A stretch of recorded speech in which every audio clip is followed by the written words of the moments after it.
বিবাদ ঘিরে মিথ্যে অভিযোগে গ্রেফতার। আর সেই গ্রেফতারের প্রতিবাদে পথ অবরোধ। চন্দ্রকোনায় রাজ্য সড়ক অবরোধ, ক্ষীরপাই আরামবাগ রাস্তায় অবরোধ। সকাল থেকে অবরোধে থমকে রয়েছে যান চলাচল। কথা বলবো সুকান্ত আমাদের প্রতিনিধির সঙ্গে। সুকান্ত, কি কারণে অবরোধ এবং কি কারণেই বা গ্রেফতার? দেখো মিমি, যুবককে মিথ্যা ফাঁসানো হয়েছে এবং তাকে গ্রেফতার করেছে পুলিশ। অবিলম্বে সেই যুবককে ছাড়তে হবে, সেই দাবিতে গ্রামবাসীরা কিন্তু চন্দ্রকোনার যে রামজীবনপুর ক্ষীরপাই রাজ্য সড়ক, সেই রাজ্য সড়কের যারা এলাকায় তারা কিন্তু অবরোধ শুরু করেছেন। প্রায় 1.5 ঘন্টা ধরে অবরোধ চলছে এবং এই অবরোধের জেরে যানজটের সৃষ্টি হয়েছে। এলাকার যে বিক্ষোভকারীরা তাদের দাবি যে প্রশাসনিক আধিকারিকরা আসুক, প্রতিশ্রুতি দিক যে যুবককে মিথ্যা কেসে ফাঁসিয়ে তাকে গ্রেফতার করা হয়েছে, তাকে ছেড়ে দিলেই তারা অবরোধ তুলে নেবে। মিমি, অবরোধ কি এখনো চলছে? দেখো মিমি, এখনো অবরোধ চলছে এবং অবরোধের জেরে রাজ্য সড়কে কিন্তু যানজট হয়ে রয়েছে। কিন্তু ঘটনাস্থলে এসে পৌঁছেছে চন্দ্রকোনা টাউন থানার পুলিশ। পুলিশ কিন্তু বিক্ষোভকারীদের সাথে কথা বলার চেষ্টা করছে, কিন্তু বিক্ষোভকারীরা চাইছেন যে মানে থানার ওসি বা কোনো পদাধিকারী তারা এসে প্রতিশ্রুতি দিলে তারা অবরোধ তুলে নেবে। মিমি, ধন্যবাদ সুকান্ত। গাজন অনুষ্ঠান চলাকালীন বাইরে থেকে দুষ্কৃতী এসে হামলা করে। সেই হামলার প্রতিবাদ জানাতে গেলে সেই গাজন সন্ন্যাসীদের উপর মিথ্যে কেস দেওয়া হয় এবং তাদেরকে আটক করা হয়। সেই কারণে আজ এই গ্রামবাসী জমায়েত হয়েছে এবং নিঃশর্তভাবে ওই ছেলেদেরকে আমরা মুক্তির দাবি জানাচ্ছি। যতক্ষণ না এই দাবি মেনে নেওয়া হচ্ছে ততক্ষণ আমাদের অবরোধ চলতে থাকবে। 10 জনের বিরুদ্ধে আরো কেস দেওয়া আছে, ওই কেস তুলে নিতে হবে আর ওই ছেলেটিকে ছাড়তে হবে। যতক্ষণ না ছাড়বে ততক্ষণ আমাদের অবরোধ চলবে। দুর্ঘটনার খবরে নজর রাখবো। চোর ধরতে গিয়ে পুলিশের গাড়ির চালকের মৃত্যু। ষাঁড় চুরি করে পালানোর সময় দুষ্কৃতীদের তাড়া করে পুলিশের গাড়ি। পুলিশের তাড়াকে দ্রুত চম্পট দেয় দুষ্কৃতীরা।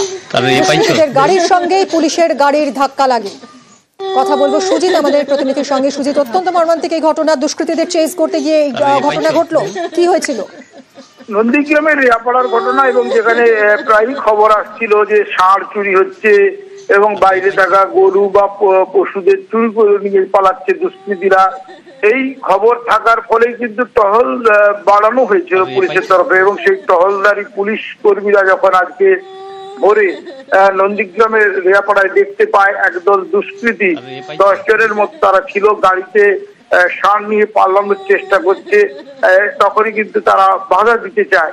গাড়িকে আটকাতে গেলে গাড়ি তখন দ্রুত গতিতে, অর্থাৎ দুষ্কৃতীদের গাড়ি, চোরেদের গাড়ি দ্রুত গতিতে পালাতে যায় এবং তখনই কিন্তু দাঁড়িয়ে থাকা টহলরত পুলিশ কর্মীরা তারা কিন্তু আহত হয়েছে 4 জন। তার মধ্যে একজন অর্থাৎ গাড়ির ড্রাইভার, অর্থাৎ থানার গাড়ির ড্রাইভার, তার মর্মান্তিক মৃত্যু হয়েছে, যুবকের মৃত্যু।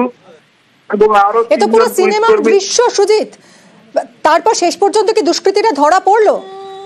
দুষ্কৃতীরা একেবারে পিষে দিয়ে চলে যায় এবং মিমি তারা পলায়ন করেছে, অর্থাৎ 10 জনের মতো যারা ছিল তারা গাড়ি নিয়ে তারা কিন্তু চম্পট দিতে সমর্থ হয়েছে এবং তারা ধাক্কা দিয়ে 4 জনকে মোট ধাক্কা দেয়। ঘটনাস্থলে 1 জনের মৃত্যু হয়। তারা প্রত্যেকেই পুলিশের কর্মী যারা আহত হয়েছেন, এবং পুলিশের যে থানার ড্রাইভার গাড়ি তার মৃত্যু হয়েছে। 4 জনই তখন টহলরত অবস্থায় তারা আটকানোর চেষ্টা করছিল পথ, কিন্তু বেপরোয়া গাড়ি, চোরেদের বা দুষ্কৃতীদের বেপরোয়া গাড়ি তখন কিন্তু তাদের পিষে দিয়ে চলে যায় এবং গাড়ির চালকের মৃত্যু হয়েছে, আহত হয়েছেন আরো 3 জন পুলিশ কর্মী।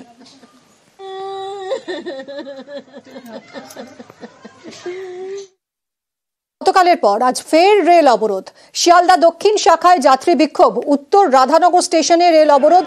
মহিলা কামরা বাড়ানোয় যাত্রীদের একাংশের ক্ষোভ, আর সকাল থেকেই তাই বিক্ষোভ অবরোধ।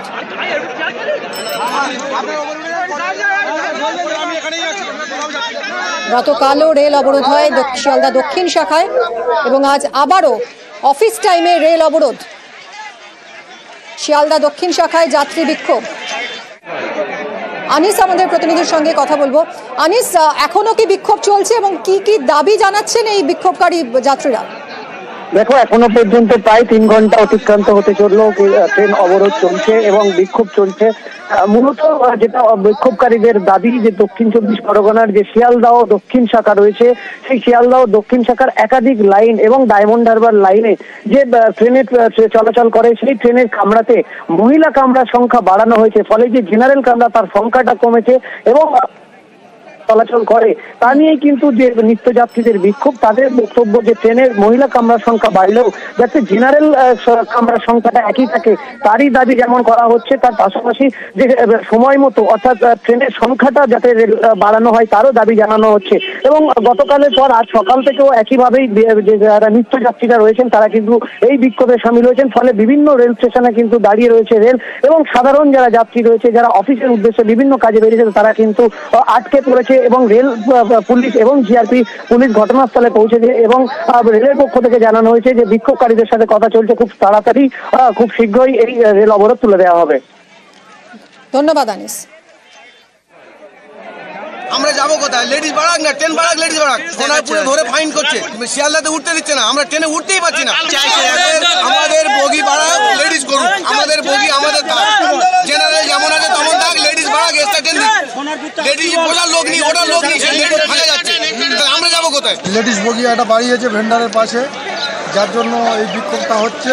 আমরা চাই আমাদের ট্রেন যেমন ছিল তেমন থাক, লেডিস বাড়ানোর প্রয়োজন হলে একটা বগি এক্সট্রা করুক, নইলে ট্রেন আগিয়ে আনুক, 15 মিনিট অন্তর বা আধ ঘন্টা অন্তর অন্তর একটা ট্রেন করুক, যাতে সাধারণ মানুষের অসুবিধা না হয়। যতক্ষণ না আমাদের আন্দোলন মেনে নেবে আমরা এই বিক্ষোভ চালাতে থাকি।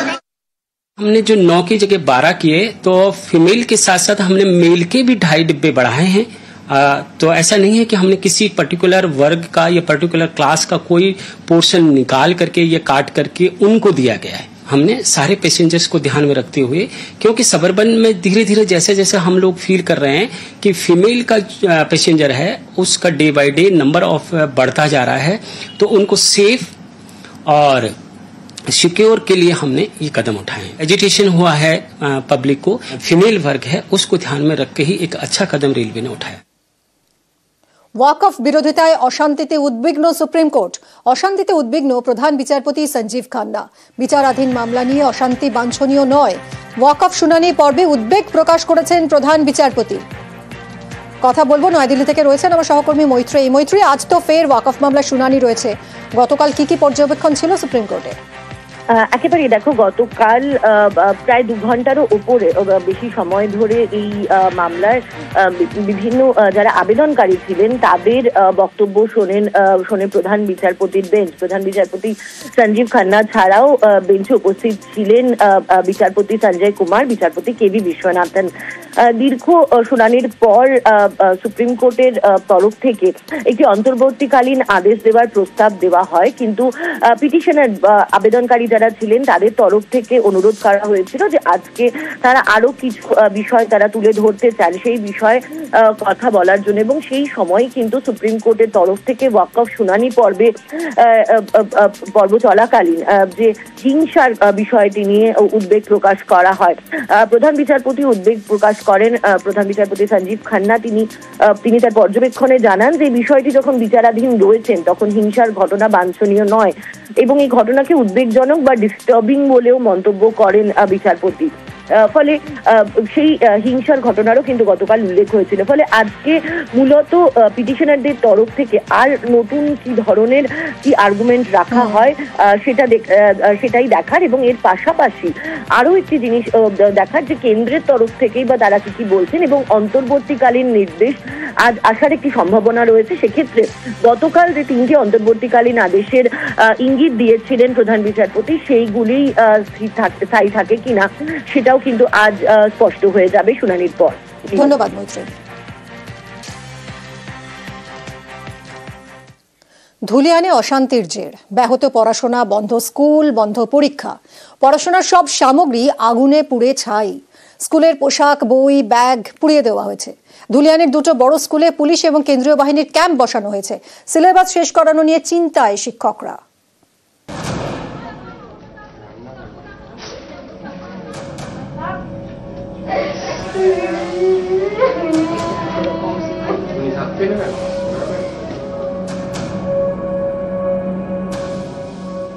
ভস্মীভূত বাড়িগুলোর মধ্যে হাতড়ে খুঁজে বেড়াচ্ছেন ছাত্রছাত্রীরা যদি তাদের পড়াশোনার কোনো জিনিস পাওয়া যায়।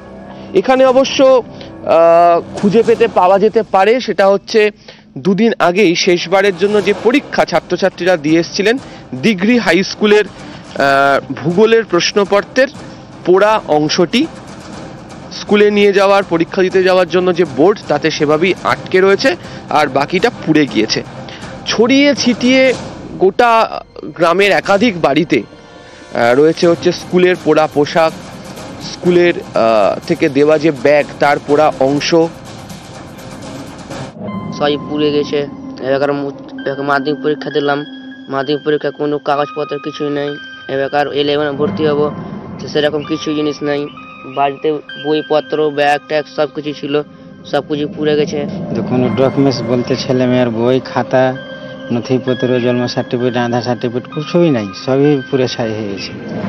টাকা পয়সা, দলিলপত্র, ঘর বাড়ি সবই জ্বালিয়ে দিয়েছে। বিছান কাঁথা একটা কিছুই টানতে পারিনি। এখানকার জিনিসপত্র তো সবই জ্বালিয়ে দিয়েছে। ঝগড়া ঝামেলা লেগে বন্ধ আছে স্কুল এখনো।